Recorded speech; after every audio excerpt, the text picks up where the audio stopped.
Once touted as one of the largest, fastest-growing congregations in the nation, Without Walls International Church boasts 2 campuses with more than 23,000 members.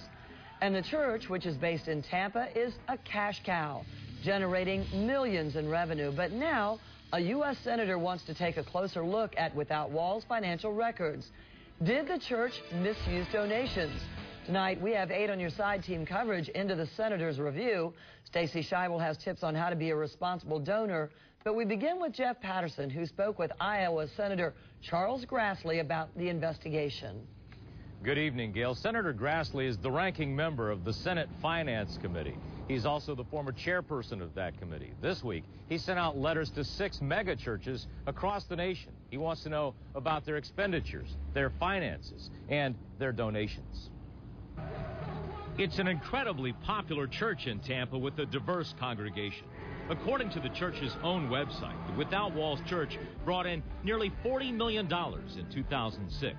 Now Republican Senator Charles Grassley wants to know how they're spending it. This fits in with what my crusade is as former chairman of the committee and now ranking member. The committee's responsibility to make sure that the tax laws are followed, and when there's a tax exemption for charitable giving, that it's not abused. Grassley sent letters to 6 megachurches across the nation this week. He wants to know about their expenditures, their earnings, and their purchases. In the case of the Without Walls Church, founders Randy and Paula White have an incredible lifestyle by most standards. They own a mansion on Bayshore, an apartment in Trump Tower. The church has its own jet. Randy White drives a Bentley. Some viewers emailed TBO.com to ask if a senator has the right to question a church's finances. We took that question to the senator. When does government have the right to investigate churches like this to find out where and how they spend their money? Well, first of all, we have no right being involved with doctrinal issues, and this doesn't involve that at all. This involves their nonprofit status as any nonprofit organization. It involves the tax laws being enforced and followed. The senator says church members should also be questioning their finances.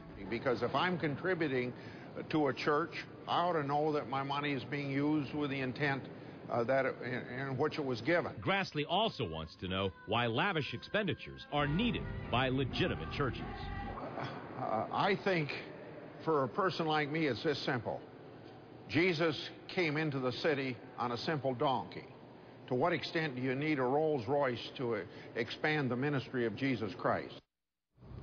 Senator Grassley says he expects full cooperation with his questions to all of these ministries across the nation. He will not say if there will be a full investigation by the entire United States Senate Finance Committee. He says that depends on the answers he gets back from these churches. Back to you guys. All right, Jeff, thank you.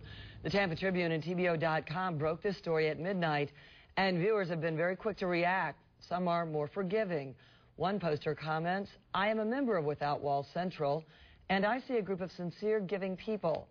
Another remarks, "My fiance and I are new to the area. We tried Without Walls one Sunday. I was shocked at how blatantly they asked for money." And a third poster urges houses in Tampa, Malibu, San Antonio, and New York, "Wake up, donors."